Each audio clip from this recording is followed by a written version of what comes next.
So the Ant Bully was surprisingly good, and I'm shocked at that because I expected this to be dog shit, but it was actually pretty good. And the reason I thought it was going to be dog shit is the IMDb rating. However, that is completely wrong. They give it like a 5.8 or some shit. However, you've got Antz there stinking up the joint at 6.4. How does that make sense? Make that make sense? Because I just cannot get my melon around that. Yep, I was about your age when I flooded my first colony. Ho, ho, ho. Brother, those were good times. That, my friends, is what we call bullshit. The Ant Bully is actually good, whereas Antz is actually bad. I mean, yeah, people might criticise this movie for several things. Maybe the animation. Maybe that's something that they talk about. Say, oh, it's not as crisp as a Shrek, Madagascar, Flush the Way, Monsters Inc. You name it, those ones that came out in the thousands, but it looks better than Antz.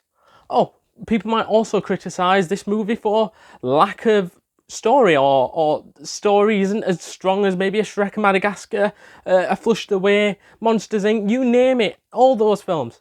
But it's better than Antz. Oh, and let's go with the entertainment value. Oh, the entertainment value is not as good as that of, again, Monsters Inc., Shrek, Madagascar, you name it. But it's better than Antz.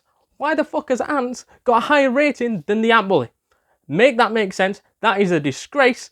And honestly, how have they allowed that to happen and be getting away with this shit? You can't keep getting away with it! You can't keep getting away with it! But on the story, I think that the story as a whole was fantastic, because what the story covered was how this young kid ended up taking his anger because he was being bullied and passed that anger down through the ant's nest by destroying the ant's nest, thinking that he was the big bully. That's why it's called the Ant Bully. However, then he gets shrunken down to size of the ant when the ants figure out a way so they could shrink him down, and then he could come to some sort of court where they could decide his fate of what they should do to him. But then they suddenly come to the conclusion that he should learn off the ants and see what the ants doing and to help repay them back for basically giving this lighter sentence of what he should have had, because he probably killed thousands and millions of ants, and he needed to see who these ants were and why we should be looking after what is the nest of the ants. I think that was fantastic, because that also showed teamwork, because as ants, and you know that they're going to work as a team, and everything is about working in a team to make everything function, and that's what this movie showed. And it's great for younger viewers to help to see that, and then hopefully they could imitate that in life as well. And that's what Lucas did in this film, because by the end of the film, he uses those skills that he learns off over and learns off of the people around him to then take into real life, and he's able to fend off the bully working as a team.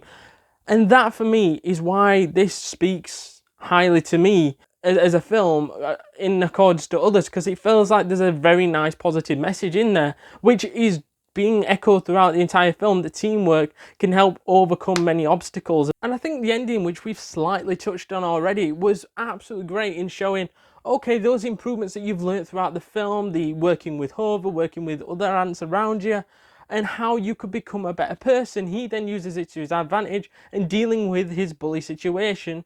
After saying goodbye to the ants and after learning so much from them and respecting them, he goes back to his normal life and then works with his friends to help tackle the bully. And that teamwork that he learned throughout the film was used in practice to help defeat them, and he used that practice all the way through. So it's not just like he learned that at the last second, because he used it as well, working with the ants against the exterminator as well, and which was really, really good. And I enjoyed that because it showed that throughout the film he's constantly learning how to take on these challenges.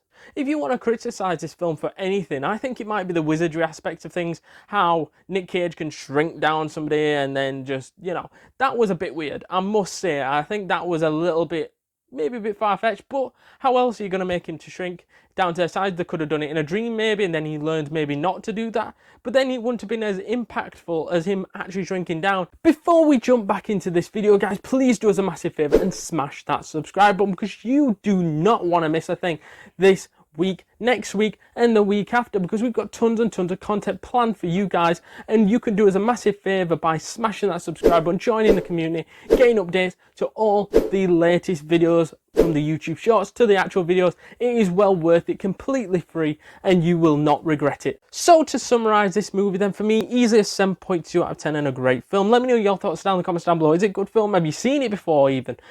Comment that down below and let us know your thoughts. And if you're in for more animation movie content, check out our review right now of Kung Fu Panda movie review right now.